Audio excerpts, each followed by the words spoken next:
podcast Astrologie. Aujourd'hui, je vais faire une vidéo sur la synastrie, les couplages planétaires. Je pense que la synastrie est l'un des sujets les plus intéressants en astrologie. C'est un sujet aussi également très complexe. Alors, on sait que dans l'astrologie chinoise, l'astrologie védique, et notamment en Inde, on sait que la synastrie, c'est quelque chose que l'on fait habituellement. Lorsqu'un couple décide de se marier, on va étudier donc leurs deux thèmes de naissance et on va les superposer afin de voir les conjonctions, les oppositions, les éventuels carrés ou aspects conflictuels pour améliorer au maximum leur entente et leur donner de bons conseils. Donc je sais qu'en France, notamment, et en Europe en général, ça se pratique moins, sauf dans je dirais dans des espaces très traditionnels, où on pratique encore cette synastrie, mais sinon c'est quelque chose de très rare. Pourquoi je trouve que c'est intéressant? Alors bien sûr, je parle encore aux personnes qui sont intéressées par l'astrologie, qui ont une sensibilité à l'astrologie, les personnes qui ne sont pas intéressées, qui ne souhaitent pas connaître plus sur l'astrologie ou qui n'y croient pas. Cette vidéo ne vous est pas adressée, donc vous pouvez aller voir d'autres contenus. Il y a énormément de contenus sur YouTube. Il y a vraiment tout tout pour faire un monde. Vraiment, vous avez de quoi voir. Donc, je m'adresse aux personnes qui sont vraiment intéressées. Et donc, la synastrie, pour moi, comme je dis, l'astrologie, ça peut être un outil. Le but, c'est que c'est un outil. Alors, moi, je suis pas trop dans l'astrologie prévisionnelle. Je suis vraiment sur les faits de l'astrologie, les pratiques que l'on fait, l'état des planètes, les planètes dans les signes, tout pour améliorer la compréhension de votre personnalité. Et je trouve que la synastrie est un outil merveilleux. Lorsqu'on est dans un couple, on rencontre des difficultés. C'est un peu comme tous les livres en fait qui ont été publiés auparavant, comme les 5 langages de l'amour, pour essayer de comprendre au maximum comment la personne en face de vous raisonne. Et surtout, c'est votre conjoint, c'est votre époux. Donc c'est la personne qui partage votre vie. Donc pour moi, c'est notamment hyper essentiel d'en parler. Je vais aussi aborder la synastrie du point de vue familial. Parce qu'avant d'être en couple, on est aussi dans une unité qui est notre famille, qu'on ne choisit pas, mais avoir une bonne entente familiale, malheureusement, ce n'est pas le cas pour tout le monde, mais je trouve que c'est un élément essentiel aussi dans notre vie. Donc comprendre comment nos parents interagissent, comment interagir avec nos frères et sœurs, je pense qu'aussi c'est un outil fondamental pour pouvoir améliorer notre vie de tous les jours. Parce qu'encore une fois, la vie est faite de relations. Sans les relations, sans la connexion avec d'autres êtres humains, votre vie est pauvre. Et le plus souvent, vous mourrez de solitude. Donc ça, je ne vais pas aborder encore l'aspect, je dirais, économique, social dans lequel on vit.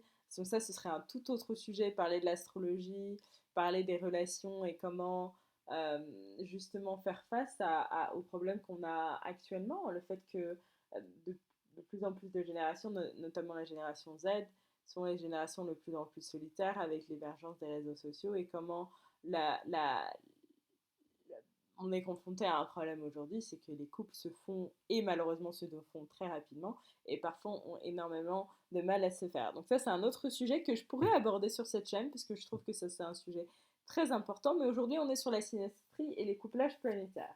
Donc comme je vous avais expliqué, la conjonction, c'est l'aspect le plus favorable, c'est l'aspect le plus fort. Donc je vais parler des différentes planètes qui sont à prendre en compte dans la synastrie, mais je vais parler déjà des aspects. Donc la conjonction, c'est l'aspect le plus fort. Après, vous avez les carrés, qui sont des aspects extrêmement conflictuels. Alors moi, je sais que certains diront que les carrés, c'est des aspects, c'est un peu tout blanc, tout noir. Moi, pas du tout. Je trouve que c'est un aspect très conflictuel. C'est carré, donc il y a des choses qui ne tournent pas rond, donc il faut regarder. Euh, mais ça peut être aussi stimulant pour certains tempéraments, ça dépend. Par exemple, si on prend le signe, je sais pas, du bélier, de scorpion, les deux signes en fonction du degré où vous placez, ça peut former un carré, mais c'est aussi deux signes qui sont gouvernés par la même planète Mars. Donc on peut trouver des aspects stimulants. Et bon, je vais pas parler de ça, mais il y a beaucoup de couples qui sont bélier-scorpion. Bon, après, il faut voir, bien sûr, encore une fois, on ne s'attarde pas uniquement sur le signe solaire. faut regarder aussi l'ascendant, le placement, la lune, etc. pour comprendre les besoins. Mais j'ai vu beaucoup de coups comme ça où c'est vrai qu'il y a cet aspect conflictuel mais qui est stimulant parce que c'est aussi deux signes qui sont gouvernés par la même planète, Mars. Donc vous avez les conjonctions des aspects les plus forts, vous avez les aspects carrés conflictuels et vous avez les aspects d'opposition qui sont justement des aspects de tension. Mais en fait, c'est voilà, c'est tout noir, tout blanc. Là, c'est vraiment, on peut arriver à une résolution. Ça dépend si vous voyez le verre à moitié vide ou à moitié plein. Donc tout est une question de perspective dans les oppositions. C'est ce que j'aime beaucoup dans cet aspect. Donc, les planètes à prendre en compte dans la synastrie sont les planètes personnelles. Donc, les premières planètes, ce que j'appelle les premières planètes, donc le Soleil, bien sûr, qui est vous, la Lune, qui sont vos besoins émotionnels, Mercure, votre capacité et la façon dont vous communiquez, Vénus, la planète de l'amour, de la beauté, la manière dont vous aimez, et Mars, comment vous arrivez à vos objectifs, quelle force vous mettez en place. Parfois, dans certaines synastries, on peut inclure Jupiter, euh, qui va nous donner parfois des indications sur... Bon, Jupiter, c'est la planète de la chance, mais en synastrie, ça peut nous donner des indications parfois sur les relations d'affaires qui peuvent apparaître dans un couple, euh, comment vous pouvez être productif dans votre couple, euh, l'aide mutuelle qui peut être apportée, la confiance. Je trouve que c'est ça que Jupiter vraiment met en lumière.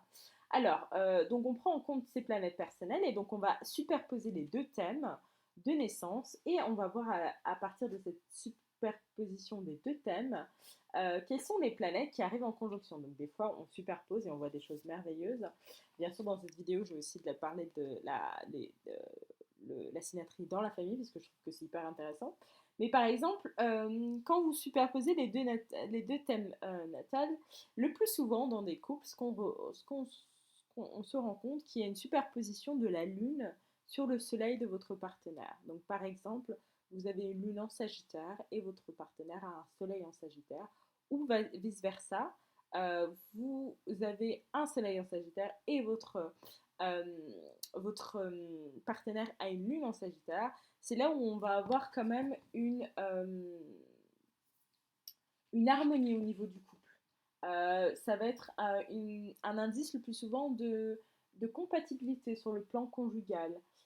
Alors, je vais faire il faut que je fasse quand même un disclaimer. Ce que je dis, ça ne veut pas dire que vous allez... Enfin, il y a beaucoup d'autres paramètres à prendre en compte.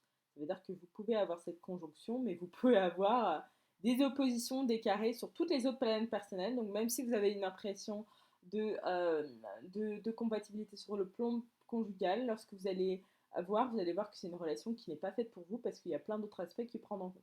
Donc, qui doivent être pris en compte. Donc, ce que je vous demande de faire, c'est vraiment aussi de prendre en compte tous les aspects, en fait. Tous les aspects, comprendre. Tiens, on a ce carré-là, donc on a une difficulté là. Tiens, là, c'est notre force, donc on va pouvoir s'appuyer sur ça. Donc, je trouve que c'est très intéressant de prendre en compte. Ça, j'en avais parlé dans la précédente vidéo lorsque j'avais fait une critique un peu de ce qui avait été montré à la télé, sur tout ce qui est dans les arts divinatoires, l'astrologie, etc. Parce que, en fait, comme toutes les connaissances, une fois qu'elles sont vulgarisées, une fois qu'elles sont accessibles à un plus grand nombre, comme c'est le cas de l'astrologie en ce moment-là, et ben c'est extrêmement difficile de pouvoir gérer un peu comment les gens... Enfin, vous permettez aux personnes d'acquérir de la connaissance, mais les gens font ce qu'ils veulent de la connaissance. Mais il faut faire attention de ne pas prendre le mauvais côté de la chose, je dirais. Voilà, vous prenez en compte tous les aspects, de ce que je dis, mais pas uniquement un seul et vous dites, bah tiens, purée, il y a une conjonction Soleil-Lune, eh ben c'est bon, on est fait pour être ensemble. Pas du tout. Ça, c'est un aspect, un indice. Ça, je vais le répéter tout au long de la vidéo parce que je pense que c'est très important que les gens se rendent compte de ça. Donc, quand vous avez une conjonction Soleil-Lune, moi j'ai vu beaucoup de fois où c'est vrai que ça indique, bien qu'ils peuvent avoir des problèmes sur d'autres aspects, une certaine compatibilité sur le plan conjugal. Donc en fonction que ce soit votre soleil ou votre lune qui est, en, qui est concerné, vous pouvez être ce qu'on appelle un pôle réceptif d'énergie ou émetteur d'énergie. Par exemple, si la lune de votre mari est sur votre soleil, donc encore une fois, il a une lune en Sagittaire, vous avez un soleil en Sagittaire, vous êtes émettrice d'énergie. C'est vous qui va impulser, on va dire, les décisions et cette personne va s'aligner un peu. Euh, l'astrologie a aussi une version qui est un peu odd, je dirais, qui est un peu ancienne par rapport au monde dans lequel on vit. On a tendance à dire que le soleil, ça représente plutôt l'homme et la lune, alors ce serait plutôt la lune, la mère et Vénus, la femme, mais la lune, ce serait plus la femme. Donc quand le soleil de votre mari est sur votre lune, on a une tendance plutôt, pas une domination masculine, hein, pas du tout, mais à ce que ce soit l'homme qui dirige, qui donne les impulsions, qui donne des idées, etc. Et que la femme, c'est pas qu'elle suive, mais qu'elle s'accorde un peu plus. Voilà, vous laissez vous diriger. Parfois, c'est bien d'être, d'avoir une personne qui vous dit, bah tiens, j'ai trouvé ce restaurant, qui lead un peu, qui mène un peu, euh, sans le côté négatif de la chose. Ça dépend bien sûr de votre couple. Je ne vais pas rentrer dans le détail. Parfois aussi, j'ai vu des conjonctions qui sont intéressantes, qui est la lune qui est sur l'ascendant de votre partenaire, de votre époux. Alors, il faut savoir que toutes les conjonctions à l'ascendant créent un magnétisme fou, de dingue. Alors ça, moi, j'ai pu l'expérimenter personnellement. Je trouve que lorsqu'il y a des conjonctions, par exemple, je sais pas, j'ai un ascendant vierge et que la personne a mon conjoint, mon mari ont des planètes personnelles. Alors s'il a un soleil, c'est génial, mais lune en vierge, au même degré, vraiment la conjonction, ça crée vraiment un, ça crée vraiment je dirais une attractivité énorme. Euh, il y a un fort magnétisme entre ces deux personnes que vous-même pouvez ressentir si vous êtes proche de ces deux personnes. Donc ça, c'est la lune sur l'ascendant de votre partenaire. Parfois, on peut aussi avoir des conjonctions, parce que Vénus et Mars sont aussi des planètes personnelles. Donc rappelez-vous, dans le thème d'une femme, Mars, ça va indiquer plutôt le type d'homme qu'elle est attirée. Par exemple, euh, je ne sais pas si vous avez Mars en cancer, par exemple, dans le signe de la famille, vous serez plutôt attiré, et peut-être dans vos gènes, donc ça peut changer, par des hommes qui sont ce qu'on appelle des personnes qui sont très familles, qui vont avoir cette tendance de protection, une sensibilité accrue. Euh, alors que si vous avez un Mars en Capricorne, par exemple, vous serez plus intéressé par des personnes qui sont des hommes assez rigoureux, qui sont très sérieux, le signe du Capricorne, qui savent travailler, euh, qui ont un sens, oui, accru de la rigueur, de la responsabilité. Et vice-versa, dans un thème masculin, la Vénus représente la femme ou les traits caractéristiques de cette femme. Par exemple, un homme qui a une Vénus en lion va être attiré par des femmes qui ont l'aspect un peu du signe du lion. Donc solaire, même si tous les lions ne sont pas solaires, je parle encore de généralité. Des femmes qui sont assez généreuses, qui aiment se mettre en lumière, mais qui aiment aider autrui aussi, qui représentent un role model, c'est un peu les caractéristiques un peu du lion. Donc ça, à regarder aussi lorsque vous superposez, où est la Vénus de votre partenaire, est-ce qu'il y a une conjonction par rapport au Mars, etc. Et en fonction de si c'est vous qui avez la Vénus de votre partenaire sur votre Mars, ou oui, sur votre Mars, bah là, ça va être vous qui va être le pôle moteur. Il faut savoir encore, quand vous superposez, quelle est la planète qui prend l'ascendant, je dirais, sur l'autre planète. Euh, donc ça, vous allez le voir directement. J'ai pas vraiment de synastrie là à vous montrer, mais lorsque vous superposez, c'est très intéressant parce qu'il y avait une vidéo qui montrait ça, où lorsque vous superposez, vous avez effectivement les planètes, certaines planètes à tel ou tel endroit, et on voit quelle est la planète qui se superpose sur l'autre.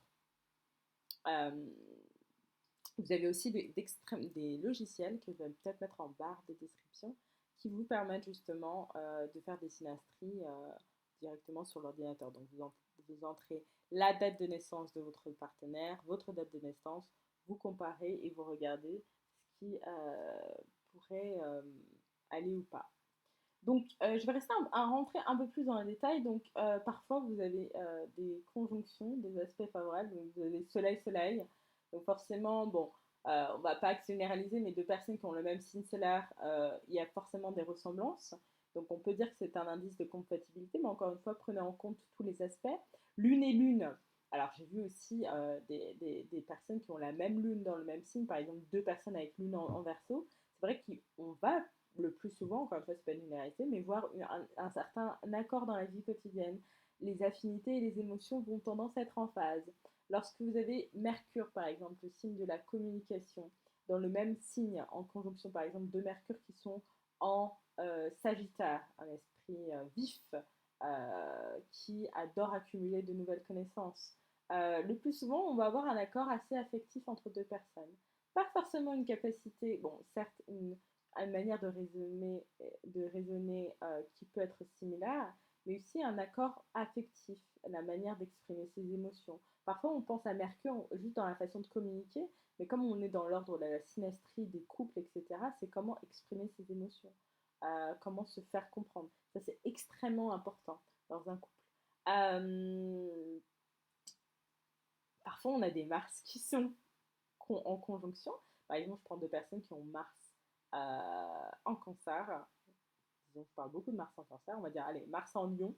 Soit il y a un accord fondamental, et donc vous allez chercher des choses de la même manière, vous allez réagir un peu à la même manière face aux obstacles, etc. Soit il peut y avoir des certaines rivalités, donc faire attention quand même. Je vais passer aux aspects assez difficiles, donc toujours dans les planètes personnelles, je vais peut-être rajouter Jupiter ici, mais les aspects difficiles dans une synastrie. Donc quand vous avez un carré Soleil-Soleil, donc là je vous avais pris l'exemple de Bélier-Scorpion, lorsqu'il y a un carré entre ces deux. Donc comme c'est des deux signes qui sont gouvernés par la même planète, on va avoir soit des aspects conflictuels, mais ça peut être aussi extrêmement stimulant. Et encore une fois, prenez en compte les lunes. Où sont les lunes de vos partenaires, l'ascendant, c'est vraiment la synastrie où vous allez voir tout. Est-ce qu'il y a des conjonctions à l'ascendant qui montrent une certaine attractivité de la personne, mais un certain magnétisme, pardon, entre les deux. Mais lorsque vous avez Soleil en carré avec un autre Soleil, bon, c'est vrai que ça peut, donc c'est juste des petits indices de problématiques, mais ça peut être des motivations distinctes, des conflits au niveau du but. Les personnes ne recherchent pas forcément la même chose. Moi, je vais prendre un exemple, Lion et Scorpion. C'est deux signes en fonction des degrés où vous vous placez, mais par exemple, si on pose les soleils, on va avoir deux personnes qui peuvent avoir une vision complètement différente. C'est deux signes qui sont totalement différents. Euh, Scorpion, euh, les planètes sont Mars, Pluton, de l'autre côté, vous avez Lion, c'est le Soleil, sa planète. En tout cas, c'est le maître de ce signe. Le Scorpion qui a tendance à adorer l'ombre. Bon, là, je fais une généralité, caricature, très intense, des émotions très intenses. Lion qui est plus. Pour moi, le Lion, j'ai toujours dit que, et j'en avais parlé lorsque j'ai fait une analyse, en tout cas, des oppositions Lion-Verseau, j'ai toujours dit Lion, c'est le signe de la société, ça représente le soleil, c'est le cœur. C'est des personnes le plus souvent, bah, j'ai rencontré beaucoup de lions qui sont solaires, qui attirent beaucoup de gens, qui sont à l'aise dans le jeu qu'impose la société. Et je me comprends très bien quand je dis ça. Pas forcément le cas des scorpions, c'est un signe complètement différent. Donc voilà, lorsque soit vous avez une motivation distincte, vous avez des conflits de buts qui à réfléchir dans un couple. Lorsque vous avez des carrés avec des lunes, on a sans doute des sensibilités différentes. Vous voyez, par exemple, je prends, je sais pas, une lune euh, alors un carré, bon, on va pas prendre lune en bélier et lune, mais je vais prendre une par exemple, j'essaie de voir au niveau des carrés, une lune en bélier, une lune en cancer, des sensibilités différentes. La lune en bélier, elle a besoin d'impulsivité, elle va aller chercher, dont elle a besoin de lune en cancer, elle est plus repliée sur elle-même, concombre, famille, cette volonté de protéger. Euh, Si je prends deux signes aussi, on a lune en cancer, ça peut être lune en balance aussi, qui va être relativement différente.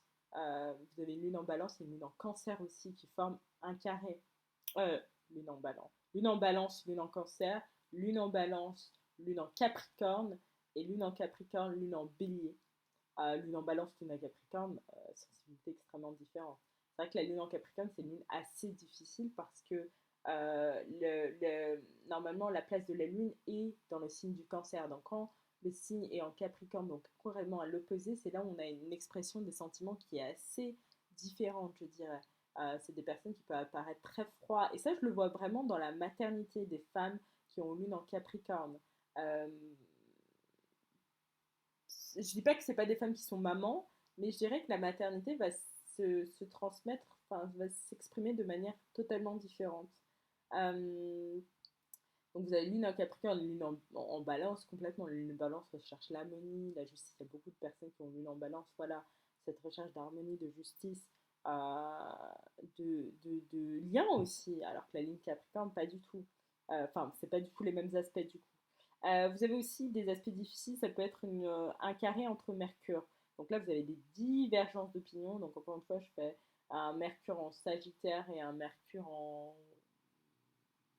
alors, Mercure, Sagittaire, Mercure en Lion, ça va former un trigone, mais Mercure en Sagittaire et Mercure en Vierge, par exemple, on va avoir la Mercure en Vierge qui va être extrêmement raisonnée, qui va être extrêmement rigoureuse. Euh, Mercure en Vierge, c'est un très bon passe-temps par rapport à Mercure en Sagittaire qui va chercher autre chose euh, pour exprimer son opinion. Donc là, ça peut être des divergences d'opinion, des réticences réciproques, donc faire attention. Vénus en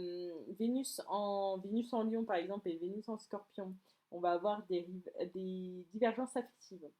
Voilà. La Vénus en Lion n'attire pas la même chose que la Vénus en Scorpion. La Vénus en Scorpion, elle est plus dans l'ombre. Elle va observer sa proie. Elle va être un peu. Vous voyez, les Vénus en Scorpion, bah, je vais un peu. Les Vénus en Scorpion, ça va être plus des gens qui vont avoir par exemple une obsession pour quelqu'un et va pouvoir scruter cette personne, mais dans l'ombre. Voilà.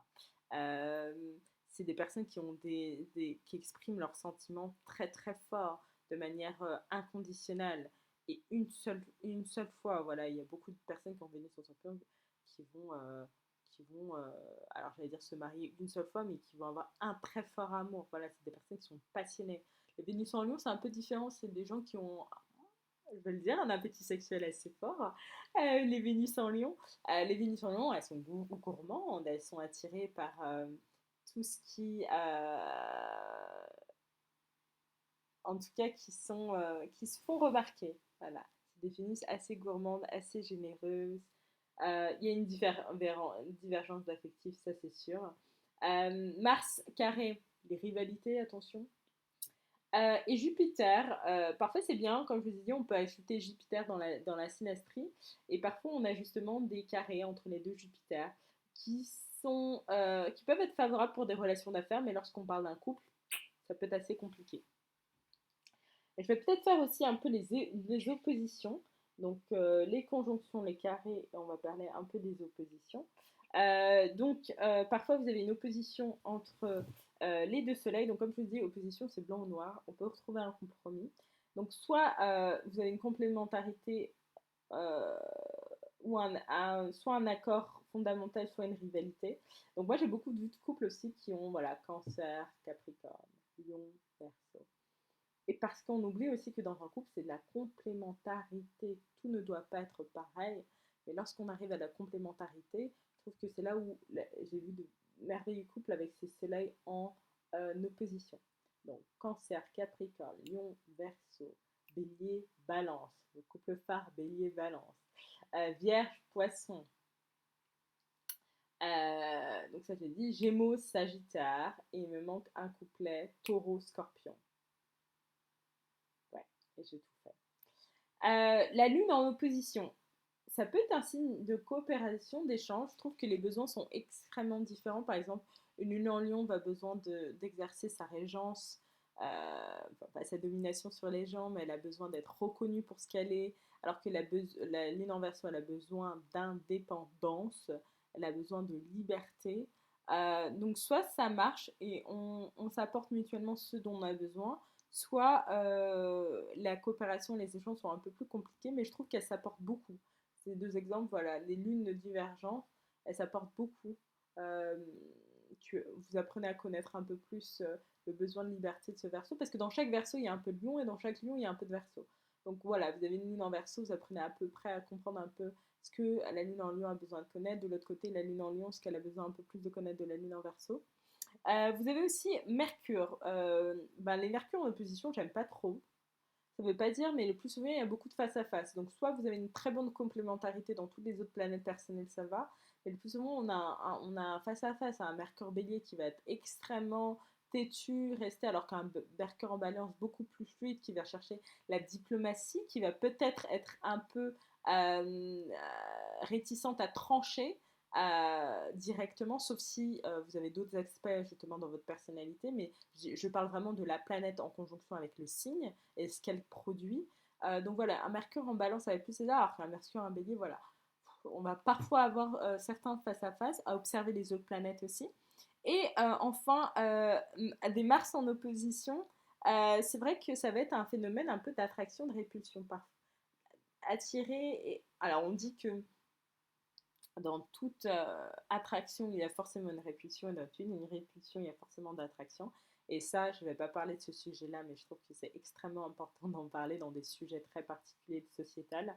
Mais ce n'est pas du tout l'objet de cette vidéo. Mais quand vous observez certains phénomènes de société ou certaines attitudes de l'être humain vis-à-vis d'autres êtres humains, des choses qui existent depuis des années, vous verrez que dans chaque attraction, il y a forcément une certaine répulsivité.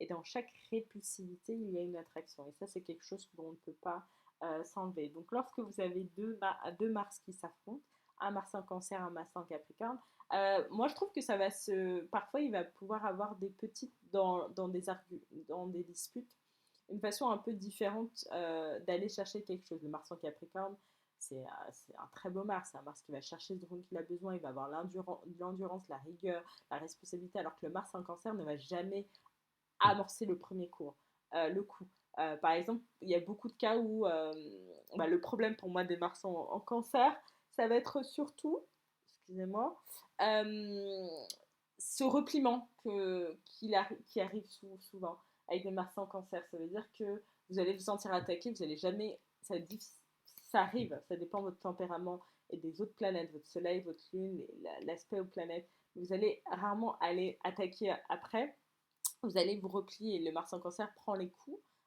extrêmement endurant, mais attention aussi au revers de la médaille, parce que c'est des gens qui, comme le signe du Cancer, peuvent être extrêmement rancuniers, peuvent avoir une très très bonne mémoire lorsqu'il s'agit des disputes, etc. Donc voilà, c'est des choses qui vont chercher différents. Alors là où le Mars en Capricorne va par exemple attaquer le Mars en Cancer, et il va attendre que le Mars en Cancer va répliquer, alors que ce ne sera pas du tout le cas, parce que le Mars en Cancer, c'est pas du tout comment il est fait. Pour ce qui est des conjonctions, voilà, lune,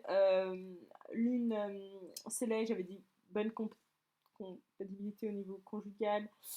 Soleil, Mercure, parfois on a une bonne compréhension mutuelle par rapport à l'autre. Soleil, Vénus, on a une tendresse affective, chaleureuse, on a une bonne affectivité, on a une démonstration amoureuse qui est facilitée. Voilà, dès que vous avez des conjonctions avec la Soleil, de toute façon c'est très beau. Conjonction Soleil avec votre Mars, ça peut être un dynamisme, une bonne stimulation. Après, vous avez toutes les conjonctions qui sont possibles et imaginables. Mais je vais m'arrêter là pour globalement juste vous introduire un peu le phénomène de la synastrie.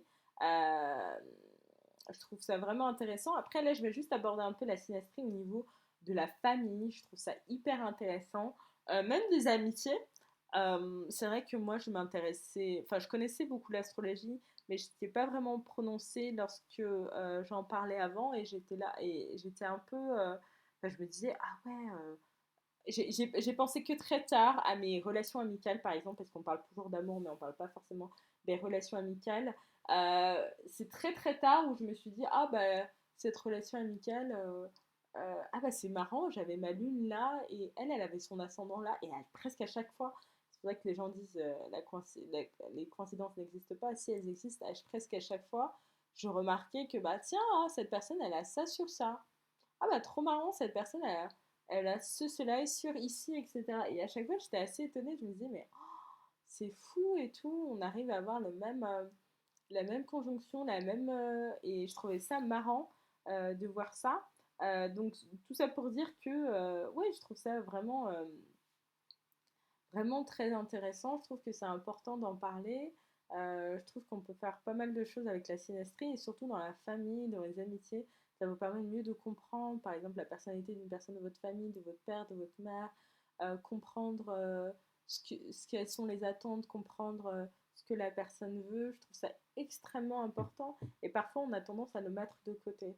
Et je trouve ça un peu dommage. Euh, comprendre aussi pardon, comprendre les divergences qu'on peut avoir, les conflits qu'on peut avoir avec une certaine personne parce qu'on a juste des besoins différents, ou on a une façon de communiquer complètement différente. Ou comprendre juste les aspects de la personnalité de quelqu'un.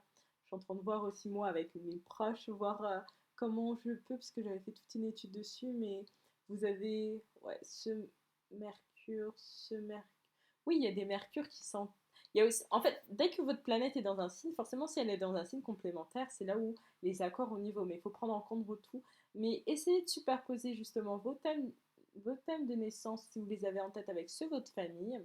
Essayez de superposer aussi, bien sûr, si vous êtes en couple, etc., pour comprendre en fait les affinités ou les potentielles divergences qu'on peut avoir. Je trouve que c'est très intéressant de comprendre ça et de pouvoir le faire avec les personnes qui nous entourent et avec qui nous partageons notre vie. Voilà. J'espère que vous avez apprécié cette vidéo. Si vous aimez la synastrie, si vous voulez plus si vous voulez en savoir plus, vous pouvez mettre des commentaires. Donc, laisse la session de commentaires ouverte. Soyez respectueux. Merci. Euh, je vous retrouve pour une prochaine vidéo sur un sujet complètement différent. Cette fois-ci sur les pierres et votre signe astrologique. Parce que j'ai rencontré quelqu'un de très intéressant. Moi, je me suis toujours intéressée sur l'ésotérisme en général, sur les pierres, sur tout ce qui peut avoir un impact sur la compréhension non seulement de notre être, mais aussi les objets qui peuvent avoir une influence sur nous. Et on va parler des pierres un peu, de leur signification et des signes astrologiques. Euh, voilà. Donc j'espère que ça va vous plaire. N'hésitez pas à mettre un pouce vers le haut si vous avez apprécié cette vidéo et de vous abonner. À bientôt.